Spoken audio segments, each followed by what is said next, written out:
최근에 세간에 큰 관심을 끌고 있는 사건이죠. 자, 과거에 걸그룹 출신이었습니다. 구하라 씨. 쌍방폭행 여부를 놓고 진실 공방을 벌이고 있는데요. 이 가수 구하라 씨와 전 남자친구 사건이 다른 양상으로 번지고 있습니다. 자, 구하라 씨 측을 통해서 남자친구가 성관계 동영상을 빌미로 협박을 했다는 주장이 나왔는데요. 구하라 씨는 이거 관련해서 이미 고소를 한 상태죠. 네, 그렇습니다. 이제 리벤지 포르노 사건입니다. 예. 네, 그래서 이제 남녀가 서로가 잘 지내다가 둘이 사이가 틀어진 상황에서 그동안에 찍었던 그 동영상을 가지고 상대를 협박하는 그런 사건인데요. 예. 지난 그 9월 13일 날 이제 구하라에게 이 구하라 남자친구가 폭행을 당했다고 경찰이 신고를 하게 됩니다. 네. 예. 그러면서 그 당시에 일방적인 폭행을 당했고 상처 부위를 공개를 하게 되는데, 그런데 이제 바로 이제 구하라 씨 쪽에서는 바로 이제 반격을 합니다. 그래서 이제 그 남자친구가 먼저 공격을 했고, 그래서 이제 쌍방 폭행이다 이렇게 해가지고 이제 되다가 네. 그 다음에 이제 좀 그 상당히 그 전반적인 방향이 틀어져 버립니다. 네. 어떻게 틀어져 버리냐면 바로 이 남자친구 이 최 씨가 이 사생활이 담긴 동영상을 보여주면서 이 연예인 생활을 갖다가 끝내게 하겠다라고 하는 그 얘기를 바로 사건 당일날 했었다라고 하는, 그러니까 나중에 나온 거죠, 이 얘기가. 예. 그렇게 해가지고 지금 현재 그 경찰에다가 이제 신고를 했고, 경찰에서는 지금 이제 그 남자친구의 휴대전화라든가 또는 그 기타 뭐 자택 자동차 뭐 여러 가지 헤어숍 이쪽에 대한 압수수색을 갖다가 현재 하고 있는 상황인데요. 네. 지금 이 두 사람 간에 있어서의 그 양측 변호인들의 그 의견들이 팽팽하게 대치를 하고 있는 그런 상황입니다. 예. 예. 누구의 얘기가 맞는지 정말 진실 공방을 벌이고 있는 상황인데, 일단 구하라 씨 같은 경우에는 경찰 조사를 받기 위해서 출석을 하면서 폭행이 누가 먼저였는지의 문제가 아니라 이 상당히 조심스러운 그런 모습을 보였습니다. 영상으로 확인을 해보시겠습니다.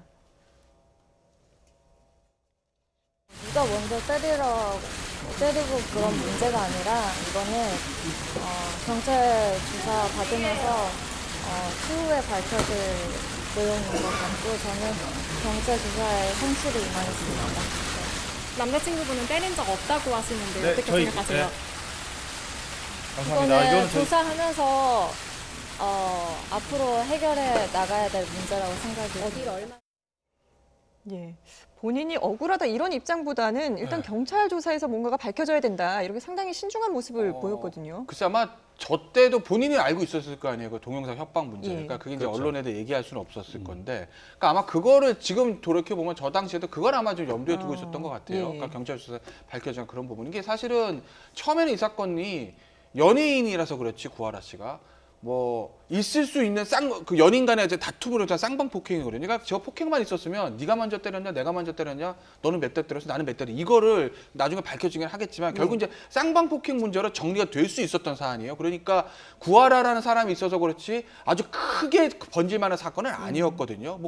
뭐 쌍방 폭행으로 정리가 되면. 근데 이제 이 동영상 협박 문제가 나오면서 상황이 완전 바뀌어 버렸죠. 그러니까 뭐 앞서 이제 말씀하신 리벤지 포르노 얘기도 예. 하셨는데, 이게 구하라 씨에게 주는 어떤 피해라든지 뭐 이런 부분들 때문에 글쎄요, 지금 아직 수사기관에서 수사가 아직 진행 중이기 때문에 제가 단적으로 말씀드릴 수는 없는데, 현재까지 나와 있는 거, 그러니까 그 남자가 구하라 씨한테 뭐 저 동영상 보내면서 했었던 두 사람이 어떤 뭐 영상이라는 대화 내용, 그다음에 대화 영상 보면 뭐 구하라 씨가 엘리베이터 앞에서 무릎 꿇고 있는 영상도 있지 않습니까? 예, 그런 것들을 비추어 봤을 때 뭐 예단하기는 좀 무리는 있을 수는 있겠지만, 이 전 남자친구가 상당히 법적으로 좀 어려움을 겪을 가능성이 높다.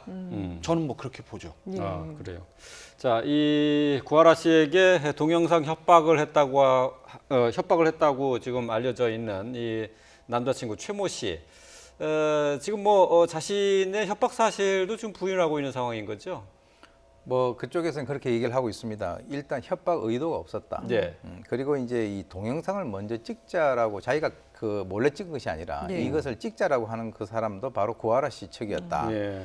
그리고 이제 그 자기가 이것을 보낸 것은 동영상을 다시 가져가라는 의도로 연락을 한 거다, 이렇게 얘기를 했는데, 저도 이제 뭐 예단을 할 수는 없습니다만 이것만 가지고 보게 된다면 이 중요한 것이 동영상을 먼저 찍자고 한 측이 누구냐 하는 것이 중요한 것이 아니고요. 네.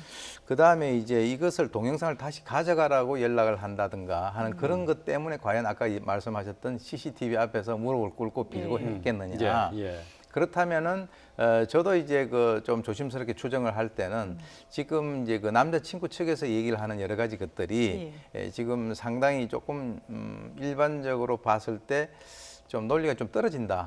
이렇게 저는 보는 것이죠. 그러니까 이제 그 이 구하라 씨가 연예인이라고 하는 그 어떤 약점을 잡고 처음부터 그런 얘기가 있었다. 만약 사건 당일에 있었다라고 한다면 이거는 이 서로가 쌍방 폭행하는 그런 문제하고는 차원이 다른 문제로 비화가 되는 것이죠.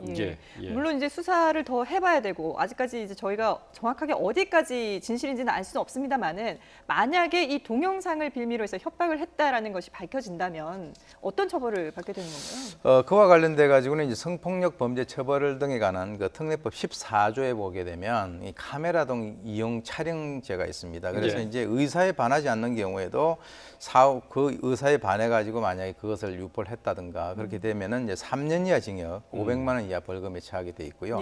정보통신망을 이용을 해서 올렸다라고 한다면 조금 더 이제 그 죄가 무거워집니다. 그래서 7년 이하의 징역 그리고 3천만 원 이하의 벌금에 처하게 되기 때문에 아까 그 말씀을 하신 대로 상당히 좀 그 쉽지 않게 보입니다. 그 해결 자체가.